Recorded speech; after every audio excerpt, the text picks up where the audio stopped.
Hi friends, mastmaga.comಗೆ ಸ್ವಾಗತ. ನಾನು ಅಮರ್ ಪ್ರಸಾದ್. ಸ್ನೇಹಿತರೆ, ಪಾಕಿಸ್ತಾನ ಅಕ್ರಮವಾಗಿ ವಶಪಡಿಸಿಕೊಂಡಿರೋ POK ಮತ್ತೊಮ್ಮೆ ಹೊತ್ತಿ ಉರಿತಾ ಇದೆ. ಅಲ್ಲಿನ ಜನ ಪಾಕ್ನ ಕೇಂದ್ರ ಹಾಗೂ ಸ್ಥಳೀಯ ಸರ್ಕಾರಗಳ ವಿರುದ್ಧ ತಿರುಗಿ ಬಿದ್ದಿದ್ದಾರೆ. ಜೊತೆಗೆ ನಮಗೆ ಪಾಕ್ನಿಂದ ಮುಕ್ತಿ ಬೇಕು, ಸ್ವಾತಂತ್ರ್ಯ ಬೇಕು, ಭಾರತ ನಮಗೆ ಸಹಾಯ ಮಾಡಬೇಕು ಅಂತ ಕೇಳ್ಕೊಳ್ತಿದ್ದಾರೆ. ಸೀರಿಯಸ್ ಆಗ್ತಿದೆ ಮ್ಯಾಟರ್. ಹಾಗಿದ್ರೆ POK ಜನರಿಗೆ ಬಂದಿರೋ ಸಂಕಷ್ಟವಾದರೂ ಏನು? ಜನರು ಸಾಯೋ ಮಟ್ಟಿಗೆ ಅಲ್ಲಿ ಪ್ರತಿಭಟನೆಗಳಾಗ್ತಿರೋದು ಯಾಕೆ? ಈ ಪ್ರತಿಭಟನೆಯಿಂದ ಭಾರತಕ್ಕೆ ಲಾಭ ಆಗುತ್ತಾ? ಒಂದಲ್ಲ ಒಂದಿನ POK ನಮ್ಮದಾಗುತ್ತೆ ಅನ್ನೋ ಭಾರತದ ನಿಲುವಿಗೆ ಶಕ್ತಿ ಬರುತ್ತಾ?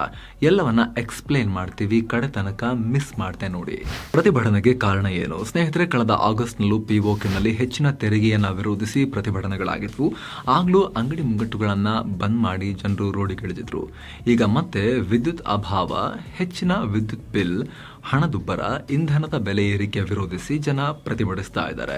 ಮೇ 11ನೇ ತಾರೀಕು ಈ ಪ್ರತಿಭಟನೆ ವಿಕೋಪಕ್ಕೆ ತಿರುಗಿ ಸದ್ಯದ ಮಾಹಿತಿ ಪ್ರಕಾರ ಒಬ್ಬರು ಪೊಲೀಸ್ ಸಿಬ್ಬಂದಿ ಸೇರಿದಂತೆ 3 ಪ್ರಾಣವನ್ನ ಕಳ್ಕೊಂಡಿದ್ದಾರೆ. ಈಗ ಈ ಪ್ರತಿಭಟನೆ 4ನೇ ದಿನಕ್ಕೆ ಕಾಲಿಟ್ಟಿದೆ. ಸ್ನೇಹಿತರೆ, Jammu Kashmir joint Awami action committee ಅಥವಾ JAAC ಅನ್ನೋ ಸಂಘಟನೆ ಈ ಪ್ರತಿಭಟನೆಗೆ ಕರೆ ಕೊಟ್ಟಿದೆ. ರಾಜ್ಯದಲ್ಲಿ ಉತ್ಪಾದನೆಯಾಗ್ತಿರೋ ಜಲ ವಿದ್ಯುತ್ ಪ್ರಮಾಣದ ಆಧಾರದ ಮೇಲೆ ವಿದ್ಯುತ್ ಬಿಲ್ ನೀಡಬೇಕು, ಗೋಧಿ ಹಿಟ್ಟಿಗೆ ಸಬ್ಸಿಡಿ ಕೊಡಬೇಕು, ಹಾಗೆ ಗಣ್ಯ ವ್ಯಕ್ತಿಗಳಿಗೆ ಕೊಡ್ತಿರೋ ಸವಲತ್ತುಗಳನ್ನು ನಿಲ್ಲಿಸಬೇಕು, ಮುಖ್ಯವಾಗಿ ಹಣದುಬ್ಬರ ಕಂಟ್ರೋಲ್ ಮಾಡಬೇಕು ಅಂತ JAAC ಡಿಮಾಂಡ್ ಮಾಡಿದೆ. ಮುಖ್ಯವಾಗಿ POKನ ವ್ಯಾಪಾರಿಗಳೇ ಈ ಪ್ರತಿಭಟನೆಯ ಮುಂದಾಳತ್ವವನ್ನು ವಹಿಸಿ ಪಾಕ್ ಸರ್ಕಾರಕ್ಕೆ ಶಾಕ್ ಕೊಟ್ಟಿದ್ದಾರೆ. 70 JAAC ಕಾರ್ಯಕರ್ತರ ಬಂಧನ. ಸ್ನೇಹಿತರೆ, ಈ ಬಾರಿ POKಯಲ್ಲಿ ಘರ್ಷಣೆ ಟ್ರಿಗರ್ ಮಾಡಿರೋದು ಪ್ರತಿಭಟನೆ ಹಿಂಸಾ ರೂಪಕ್ಕೆ ತಿರುಗಿರೋದಕ್ಕೆ ಕಾರಣ ಅಲ್ಲಿನ ಸರ್ಕಾರದ ಬಿಹೇವಿಯರ್. ಮುಜಫರಾಬಾದ್ ಹಾಗೂ ಮೀರ್ಪುರ್ಗಳ ಕೆಲ ಕಡೆ ಪೊಲೀಸರು ರಾತ್ರೋರಾತ್ರಿ ರೇಡ್ ಮಾಡಿ 70 JAAC ನಾಯಕರು ಕಾರ್ಯಕರ್ತರನ್ನ ಅರೆಸ್ಟ್ ಮಾಡಿದ್ರು. ಇದರಿಂದ ಕಳೆದ ಬುಧವಾರ ಹಾಗೂ ಗುರುವಾರ ಪ್ರತಿಭಟನೆಗಳು ಶುರುವಾದವು. ನಂತರ ಶುಕ್ರವಾರ ಅಂದ್ರೆ ಮೇ 10ನೇ ತಾರೀಕು ಮುಜಫರಾಬಾದ್ನಲ್ಲಿ JAAC ಬೃಹತ್ ಪ್ರತಿಭಟನೆಗೆ ಕರೆ ಕೊಡ್ತು. ಜೊತೆಗೆ ಮೇ 11ನೇ ತಾರೀಕು ಅಂದ್ರೆ ಶನಿವಾರ POKನಲ್ಲಿರೋ ಪೂಂಚ್ ಹಾಗೂ ಕೊಟ್ಲಿ ಜಿಲ್ಲೆಗಳು ಸೇರಿದಂತೆ ರಾಜ್ಯದ ಮೂಲೆ ಮೂಲೆಗಳಿಂದ ಪ್ರತಿಭಟನಾ ಮೆರವಣಿಗೆ ಮೂಲಕ ರಾಜಧಾನಿ ಮುಜಫರಾಬಾದ್ಗೆ ಬರಬೇಕು ಅಂತ ಕರೆ ಕೊಟ್ಟರು. ಆದರೆ ಪೊಲೀಸರು ಈ 2 ದಿನಗಳಲ್ಲೂ ಕೂಡ ಜನರ ಪ್ರತಿಭಟನೆ ಹತ್ತಿಕ್ಕೋಕೆ ಪ್ರಯತ್ನ ಪಟ್ಟರು. ಮುಜಫರಾಬಾದ್ಗೆ ಬರೋ ರೋಡ್ಗಳಿಗೆ ಮಣ್ಣಿನ ಗುಡ್ಡೆ ಸುರಿದು ವಾಹನಗಳು ಬರದಂತೆ ತಡೆಯಲಾಯಿತು. ಪ್ರತಿಭಟನೆ, ರ್ಯಾಲಿ, ಸಾರ್ವಜನಿಕ ಸಭೆ ತಡೆಯೋಕೆ ರಾಜ್ಯದಲ್ಲಿ ಸೆಕ್ಷನ್ 144 ಕೂಡ ಜಾರಿ ಮಾಡಲಾಯಿತು. ಇಂಟರ್ನೆಟ್ ಹಾಗೂ ಸೆಲ್ಯುಲರ್ ಸೇವೆಗಳನ್ನು ಕೂಡ ಬಂದ್ ಮಾಡಲಾಯಿತು. ಹೆಚ್ಚಿನ ಪೊಲೀಸ್ ಸಿಬ್ಬಂದಿ ಬಳಸಿ ಪ್ರತಿಭಟನೆ ನಿಲ್ಲಿಸೋಕೆ ಪ್ರಯತ್ನ ಪಡಲಾಯಿತು. ಹಾಗಾಗಿ ಜನ ಇನ್ನಷ್ಟು ರುಚಿಗೆದ್ರು. ನಮ್ಮನ್ನು ಹತ್ತಿಕ್ಕೋಕೆ ಪ್ರಯತ್ನ ಪಡ್ತೀರಾ ಅಂತ ಪರಿಸ್ಥಿತಿ ವಿಕೋಪಕ್ಕೆ ಹೋಗೋಕೆ ಇದು ಕಾರಣ ಆಯಿತು. ಏನಿದು JAAC? ಸ್ನೇಹಿತರೆ, ಈ JAAC ಸಂಘಟನೆ ಪಾಕ್ ಸರ್ಕಾರ POK ಬಗ್ಗೆ ಹೊಂದಿರೋ ನಿರ್ಲಕ್ಷ್ಯದ ಬಗ್ಗೆ ಪ್ರತಿಭಟನೆ ಮಾಡ್ತಾನೆ ಬಂದಿದೆ. ಕಳೆದ ಏಪ್ರಿಲ್ನಲ್ಲಷ್ಟೇ JAAC ನಾಯಕ ಆರಿಫ್ ಚೌಧರಿ ಪಾಕ್ ಸಂವಿಧಾನದ ಪ್ರಕಾರ POK ಪಾಕಿಸ್ತಾನಕ್ಕೆ ಸೇರಿಲ್ಲ ಅಂತ ಹೇಳಿಕೆಯನ್ನ ಕೊಟ್ಟಿದ್ರು. POK ಜನರಿಗೆ ಕೊಟ್ಟ ಭರವಸೆಗಳನ್ನ ಸರ್ಕಾರ ಈಡೇರಿಸ್ತಾ ಇಲ್ಲ, ಪಾಕಿಸ್ತಾನದ ಉದ್ಧಾರಕ್ಕೆ ಇಲ್ಲಿ ಸಂಪನ್ಮೂಲಗಳನ್ನ ಲೂಟಿ ಮಾಡಲಾಗ್ತಾ ಇದೆ, ಇಲ್ಲಿನ ಜನರನ್ನ ತುಳಿಯಲಾಗ್ತಾ ಇದೆ ಅಂತ ಆರೋಪಿಸಿದ್ರು. POK ಪಾಕಿಸ್ತಾನಕ್ಕೆ ಸೇರಿಲ್ಲ. 40ರ ದಶಕದಲ್ಲಿ ವಿಶ್ವಸಂಸ್ಥೆ ಮಧ್ಯಸ್ಥಿಕೆಯಲ್ಲಿ ಭಾರತ ಪಾಕ್ಗಳ ನಡುವಿನ ಒಪ್ಪಂದ ಆಗಿತ್ತು. ಇದರ ಪ್ರಕಾರ 26 ಸವಲತ್ತುಗಳನ್ನು POK ಜನರಿಗೆ ಕೊಡೋದಾಗಿ ಪಾಕ್ ಸರ್ಕಾರ ಒಪ್ಕೊಂಡಿತ್ತು. ಆದರೆ ಈ ಒಪ್ಪಂದದಂತೆ ಪಾಕ್ ಸರ್ಕಾರ ಕಮಿಟ್ ಆಗಿ ನಡ್ಕೊಳ್ತಾ ಇಲ್ಲ ಅಂತ ಆರೋಪಿಸಿದ್ರು. ಸ್ನೇಹಿತರೆ, ಬಾಂಗ್ಲಾದೇಶದಲ್ಲಿ ಅವಾಮಿ ಲೀಗ್ ಪಕ್ಷ ಸ್ವಾತಂತ್ರ್ಯದ ಮುಂದಾಳತ್ವ ವಹಿಸಿದ ಹಾಗೆ POKನಲ್ಲಿ ಅವಾಮಿ ಆಕ್ಷನ್ ಕಮಿಟಿ ಈ ಕೆಲಸ ಮಾಡ್ತಿರೋ ತರ ಸದ್ಯಕ್ಕೆ ಕಾಣಿಸ್ತಾ ಇದೆ. ಆಜಾದ್ ಕಾಶ್ಮೀರ್ ಬೇಡಿಕೆ. ಸ್ನೇಹಿತರೆ, POKಯನ್ನ ಪಾಕಿಸ್ತಾನ ಆಜಾದ್ ಜಮ್ಮು ಕಾಶ್ಮೀರ್ ಅಂತ ಕರೆಯುತ್ತೆ. ಆದ್ರೆ ಈಗ ಅಲ್ಲಿನ ಜನ ನಿಜವಾಗ್ಲೂ ಆಜಾದಿ ಬೇಕು, ಪಾಕ್ನ ಮುಷ್ಟಿಯಿಂದ ಹೊರ ಬರಬೇಕು ಅಂತ ಕೇಳ್ತಾ ಇದ್ದಾರೆ. ಜನರು ಆಜಾದ್ ಆಜಾದ್ ಅನ್ನೋ ಸ್ಲೋಗನ್ಗಳನ್ನ ಕೂಗ್ತಾ ಇದ್ದಾರೆ. ಇದೇ ಕಾರಣಕ್ಕೆ ಪೊಲೀಸರು ಹಾಗೂ ಜನರ ನಡುವೆ ಘರ್ಷಣೆ ಉಂಟಾಗಿದೆ. POKನ ಸಮಹಾನಿ, ಸೆಹಾನ್ಶಾ, ಮೀರ್ಪುರ್, ರಾವಲ್ಕೋಟ್, ಕುಯ್ರಟಾ, ತಟ್ಟಾಪಾನಿ ಹಾಗೂ ಹಟ್ಯಾನ್ ಬಲಾ ಅನ್ನೋ ಪ್ರಮುಖ ನಗರಗಳಲ್ಲಿ ಪ್ರತಿಭಟನೆ ಭುಗಿಲೆದ್ದಿದೆ. ಪೊಲೀಸರು ಗುಂಡು ಹಾರಿಸುವ ಮಟ್ಟಿಗೆ ಗಲಾಟೆಯಾಗ್ತಾ ಇದೆ.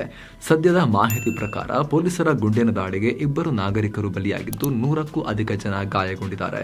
ಜೊತೆಗೆ ಒಬ್ಬ ಪೊಲೀಸ್ ಸಿಬ್ಬಂದಿ ಬಲಿಯಾಗಿದ್ದು 50ಕ್ಕೂ ಅಧಿಕ ಸಿಬ್ಬಂದಿ ಗಾಯಗೊಂಡಿದ್ದಾರೆ ಅನ್ನೋ ಮಾಹಿತಿ ಬರ್ತಾ ಇದೆ. ಕೆಲ ಕಡೆ ಜನ ಕಲ್ಲು ತೂರಾಟ ನಡೆಸಿದ್ದಾರೆ ಅನ್ನೋ ವಿಚಾರ ವರದಿಯಾಗಿದೆ. ಹಾಗೂ ಅವರ ವಿರುದ್ಧ ಪೊಲೀಸರು ಅಶ್ರುವಾಯು ಪ್ರಯೋಗ ಮಾಡಿದ್ದಾರೆ, ಲಾಠಿ ಚಾರ್ಜ್ ನಡೆಸಿದ್ದಾರೆ, ಹಾಗೆ ಮಷಿನ್ ಬಂದೂಕು ಹಿಡಿದು ಗಾಳಿಯಲ್ಲಿ ಗುಂಡು ಹಾರಿಸ್ತಿರೋ ವಿಡಿಯೋಗಳು ಕೂಡ ವೈರಲ್ ಆಗಿವೆ.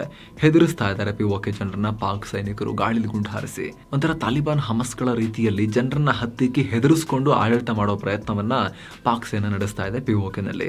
ಇದ್ಯಾವುದನ್ನು ಲೆಕ್ಕಿಸದೆ ಜನ ಮಾತ್ರ ಪ್ರತಿಭಟನೆಯನ್ನ ಕಂಟಿನ್ಯೂ ಮಾಡಿದ್ದಾರೆ. ಭಾರತದ ಹಸ್ತಕ್ಷೇಪಕ್ಕೆ ಬೇಡಿಕೆ. ಪಿಒಕೆನಲ್ಲಿ ಹಿಂಸಾಚಾರ ಜಾಸ್ತಿ ಆಗ್ತಿದ್ದ ಹಾಗೆ ಅಲ್ಲಿನ ಆಕ್ಟಿವಿಸ್ಟ್ ಅಮ್ಜಾದ್ ಅಯೂಬ್ ಮಿರ್ಜಾ ಈ ವಿಚಾರದಲ್ಲಿ ಭಾರತ ಮಧ್ಯಪ್ರವೇಶ ಮಾಡಬೇಕು ಅನ್ನೋ ಬೇಡಿಕೆ ಇಟ್ಟಿದ್ದಾರೆ. ಪಿಒಕೆನಲ್ಲಿನ ಸದ್ಯದ ಪರಿಸ್ಥಿತಿ ನೋಡಿಕೊಂಡು ಭಾರತ ದೂರ ಉಳಿಯಕ್ಕಾಗಲ್ಲ. ಈ ಸಂದರ್ಭದಲ್ಲಿ ನಮ್ಮ ಜನ ಹೋರಾಡ್ತಿದ್ದಾರೆ. ಪಾಕ್ ಪೊಲೀಸರು, ಪಂಜಾಬ್ ಪೊಲೀಸರು ಹಾಗೂ ಸೋಕಾಲ್ಡ್ ಆಜಾದ್ ಕಾಶ್ಮೀರ್ ಪೊಲೀಸರು ಶಾಂತಿಯುತ ಪ್ರತಿಭಟನೆ ಮಾಡ್ತಿದ್ದವರನ್ನ ಹೊಡೆದು ಅವ್ರ ಮೇಲೆ ಗುಂಡು ಹಾರಿಸ್ತಾ ಇದ್ದಾರೆ. ನಿರಾಯುಧರಾದ ಜನರ ಮೇಲೆ ಗುಂಡು ಹಾರಿಸ್ತಾ ಇದ್ದಾರೆ ಅಂತ ಆರೋಪ ಮಾಡಿದ್ದಾರೆ. ಅಲ್ಲದೆ ಈಗ ಭಾರತ ಪಿಒಕೆ ಕಡೆ ಹೆಚ್ಚು ಫೋಕಸ್ ಮಾಡಿ ಈ ಆಕ್ರಮಿತ ಪ್ರದೇಶ ಇಂಡಿಪೆಂಡೆಂಟ್ ಆಗೋಕೆ ಸಹಾಯ ಮಾಡಬೇಕು. ಗಿಲ್ಗಿಟ್ ಬಾಲ್ಟಿಸ್ತಾನವನ್ನ ಕೂಡ ಪಾಕ್ನಿಂದ ಸ್ವತಂತ್ರಗೊಳಿಸಬೇಕು. ಪಿಒಕೆನಲ್ಲಿ ಪರಿಸ್ಥಿತಿ ಕೈ ಮೀರ್ತಾ ಇದೆ ಅಂತ ಅಯೂಬ್ ಮಿರ್ಜಾ ಹೇಳಿದ್ದಾರೆ. ಪಾಕ್ ಸರ್ಕಾರದ ನಿಲುವೇನು? ಪಿಒಕೆ ಹಿಂಸಾಚಾರಕ್ಕೆ ಪಾಕ್ ಪ್ರಧಾನಿ ಶಹಬಾಜ್ ಶರೀಫ್ ಹೆದರ್ಕೊಂಡ್ಬಿಟ್ಟಿದ್ದಾರೆ. ಅಲ್ಲಿರೋ ಸಮಸ್ಯೆಗಳ ಬಗ್ಗೆ ಮಾತಾಡೋದು ಬಿಟ್ಟು ಪೊಲಿಟಿಕಲ್ ಸ್ಟೇಟ್ಮೆಂಟ್ ಕೊಟ್ಟಿದ್ದಾರೆ. ಎಜೆಕೆ ಸಿಚುವೇಶನ್ ಬಗ್ಗೆ ನಮಗೆ ತುಂಬಾ ಕಾಳಜಿ ಇದೆ, ಆದರೆ ದುರದೃಷ್ಟವಶಾತ್ ಇಂಥ ಅವ್ಯವಸ್ಥೆ ಹಾಗೂ ಭಿನ್ನಾಭಿಪ್ರಾಯಗಳ ಸಂದರ್ಭಗಳನ್ನ ಕೆಲವರು ರಾಜಕೀಯಕ್ಕೆ ಬಳಸ್ಕೊಳ್ತಾರೆ. ಚರ್ಚೆ, ಮಾತುಕತೆ, ಶಾಂತಿಯುತ ಪ್ರತಿಭಟನೆಗಳು ಪ್ರಜಾಪ್ರಭುತ್ವದ ಸಂಕೇತ. ವಾವ್, ಪಾಕಿಸ್ತಾನದ ಪ್ರಧಾನಿಯ ಮಾತಿದು. ಶಾಂತಿಯುತ ಪ್ರತಿಭಟನೆ ಪ್ರಜಾಪ್ರಭುತ್ವದ ಸಂಕೇತ ಅಂತೆ. ಆದರೆ ಕಾನೂನು ಕೈಗೆ ತಗೊಂಡು ಸರ್ಕಾರದ ಆಸ್ತಿ ನಾಶ ಮಾಡೋದನ್ನು ಸಹಿಸಿಕೊಳ್ಳೋದಿಲ್ಲ. ಈ ಪರಿಸ್ಥಿತಿಯನ್ನು ಆದಷ್ಟು ಬೇಗ ಸೆಟಲ್ ಮಾಡಲಾಗುತ್ತೆ ಅಂತ ಹೇಳಿದ್ದಾರೆ. ಪಿಒಕೆಯ ಪ್ರಧಾನಿ ಚೌಧರಿ ಅನ್ವರುಲ್ ಹಕ್, ಅಲ್ಲಿಗೊಂದು ಸುಮ್ಮನೆ ಹೆಸರಿಗೆ ಮಾತ್ರ ಪಾರ್ಲಿಮೆಂಟು ಪ್ರಧಾನಿ ಅಂತೆಲ್ಲ ಪಾಕಿಸ್ತಾನ ಮಾಡಿಟ್ಕೊಂಡಿದ್ದಾರೆ, ರಬ್ಬರ್ ಸ್ಟ್ಯಾಂಪ್ ಥರ. ಸೊ ಆ ಪಿಒಕೆಯ ಪ್ರಧಾನಿ ಚೌಧರಿ ಅನ್ವರುಲ್ ಹಕ್ ಪ್ರತಿಭಟನಾಕಾರರ ಬೇಡಿಕೆಗಳನ್ನು ಈಡೇರಿಸ್ತೀವಿ, ಜನರು ಹಿಂಸಾಚಾರ ನಡೆಸಬಾರದು ಅಂತ ಕರೆ ಕೊಟ್ಟಿದ್ದಾರೆ. ಭಾರತ ಸರ್ಕಾರದ ನಿಲುವೇನು? ಮೊನ್ನೆಯಷ್ಟೇ ಕೇಂದ್ರ ಗೃಹ ಮಂತ್ರಿ ಅಮಿತ್ ಶಾ ಪಿಒಕೆ ಭಾರತಕ್ಕೆ ಸೇರಿದ್ದು, ಮುಂದೇನೂ ಸೇರಿರುತ್ತೆ, ನಾವಿದನ್ನು ಯಾವತ್ತೂ ಕೂಡ ಕ್ಲೇಮ್ ಮಾಡೋದು ನಿಲ್ಲಿಸಲ್ಲ ಅಂತ ಹೇಳಿದ್ರು. ಜೊತೆಗೆ ಕಳೆದ ವಾರ ರಕ್ಷಣಾ ಸಚಿವ ರಾಜನಾಥ್ ಸಿಂಗ್ ಕೂಡ ಪಿಒಕೆ ಜನರು ಭಾರತದೊಂದಿಗೆ ಮರ್ಜ್ ಆಗೋಕೆ ಡಿಮಾಂಡ್ ಮಾಡ್ತಾ ಇದ್ದಾರೆ ಅಂತ ಹೇಳಿದರು. ಭಾರತ ಈ ವಿಚಾರದಲ್ಲಿ ಏನು ಮಾಡಬೇಕಾಗಿಲ್ಲ. ಜಮ್ಮು ಕಾಶ್ಮೀರದಲ್ಲಿ ಆರ್ಥಿಕ ಬೆಳವಣಿಗೆ, ಶಾಂತಿ ಮರುಸ್ಥಾಪನೆ ಆಗ್ತಿರೋದನ್ನು ನೋಡಿ ಪಿಒಕೆ ಜನರೇ ಭಾರತದೊಂದಿಗೆ ಮರ್ಜ್ ಆಗೋ ಬೇಡಿಕೆ ಇಡ್ತಾರೆ. ನಾವು ಬಲ ಪ್ರಯೋಗಿಸಿ ಪಿಒಕೆ ವಶಪಡಿಸಿಕೊಳ್ಳೋ ಅಗತ್ಯನೇ ಬರೋದಿಲ್ಲ ಅಂತ ಹೇಳಿಕೆಯನ್ನು ಕೊಟ್ಟಿದ್ರು. ಈ ಹೇಳಿಕೆಗೆ ರಿಪ್ಲೈ ಮಾಡಿದ್ದ ಜಮ್ಮು ಕಾಶ್ಮೀರ ಮಾಜಿ ಸಿಎಂ ಫರೂಕ್ ಅಬ್ದುಲ್ಲಾ, ಪಾಕ್ ಹತ್ರ ಅಣ್ವಸ್ತ್ರ ಇದೆ, ಪಿಒಕೆ ಭಾರತದ ವಶ ಆಗೋಕೆ ಆಗಲ್ಲ ಅಂತ ಹೇಳಿದ್ರು. ಆದರೆ ಈಗ ಭಾರತ ಹಸ್ತಕ್ಷೇಪ ಮಾಡಬೇಕು ಅನ್ನೋ ಕೂಗು ಅಲ್ಲಿಂದಲೇ ಬರ್ತಾ ಇದೆ, ಪಿಒಕೆನಿಂದಲೇ ಬರ್ತಾ ಇದೆ. Power house PoK. ಸ್ನೇಹಿತರೆ, ಪಿಒಕೆ ಪವರ್ ಹೌಸ್. ಪಾಕಿಸ್ತಾನ ಆಕ್ರಮಿತ ಕಾಶ್ಮೀರ ಎಲ್ಲ ಎನರ್ಜಿಯ ಕೇಂದ್ರ ಅದು. ಅದರಿಂದನೇ ಪಾಕಿಸ್ತಾನ ಶಕ್ತಿಯನ್ನು ಡ್ರಾ ಮಾಡ್ತಾ ಇದೆ, ವಿದ್ಯುತ್ತನ್ನು ಬಳಸ್ಕೊಳ್ತಾ ಇದೆ. ಪಾಕಿಸ್ತಾನಕ್ಕೆ ಬೇಕಾದ ಹೆಚ್ಚಿನ ಜಲವಿದ್ಯುತ್ ಉತ್ಪಾದನೆಯಾಗುವುದು ಪಿಒಕೆನಲ್ಲಿ.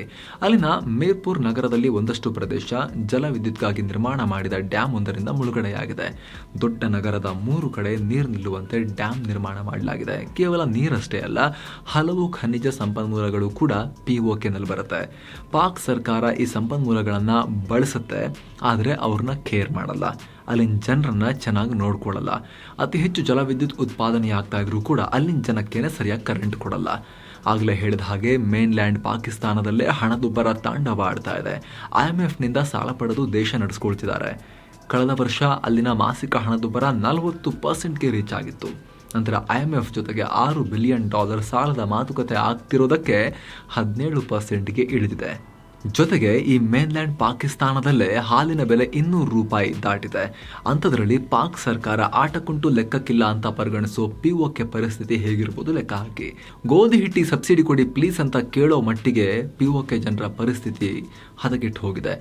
IMF ಫಂಡ್ ಕೊಡೋಕ್ಕೂ ಮುಂಚೆ ಕಳೆದ ವರ್ಷ 10 kg ಗೋಧಿ ಹಿಟ್ಟಿನ ಮೂಟೆಯ ಬೆಲೆ ಅಥವಾ ಆ ಪ್ಯಾಕೆಟ್ನ ಬೆಲೆ 3,000 ಪಾಕಿಸ್ತಾನಿ ರೂಪಿ ಇತ್ತು. ಈಗಲೂ 1,000 ಪಾಕಿಸ್ತಾನ ರೂಪಿಗಿಂತ ಜಾಸ್ತಿನೇ ಇದೆ. ಆದರೆ ಪಾಕಿಸ್ತಾನ ಮಾತ್ರ ಸಬ್ಮರೀನ್ಗಳನ್ನು, ಫೈಟರ್ ಜೆಟ್ಗಳನ್ನು ಚೀನಾದ ಹತ್ರ ಖರೀದಿ ಮಾಡ್ತಾ ಇದೆ. ಇದನ್ನೆಲ್ಲ ನೋಡ್ತಾ ಇದ್ದಾರೆ ರಕ್ಷಣಾ ಮಂತ್ರಿ ರಾಜನಾಥ್ ಸಿಂಗ್ರ ಭವಿಷ್ಯ ನಿಜ ಆಗುತ್ತಾ? ಪಿಒಕೆ ಜನರ ಆಗ್ರಹದಂತೆ ಪಾಕಿಸ್ತಾನದ ಮುಷ್ಟಿಯಿಂದ ಹೊರಬಂದು ಭಾರತಕ್ಕೆ ಪಿಒಕೆ ಸೇರ್ಕೊಳ್ಳುತ್ತಾ ಅನ್ನೋ ಕುತೂಹಲ ಭಾರತೀಯರಿಗೆ ಮೂಡ್ತಾ ಇದೆ. ಮತ್ತೆ ಭೇಟಿ ಆಗ್ತಿರೋಣ. ನಮಸ್ತೆ.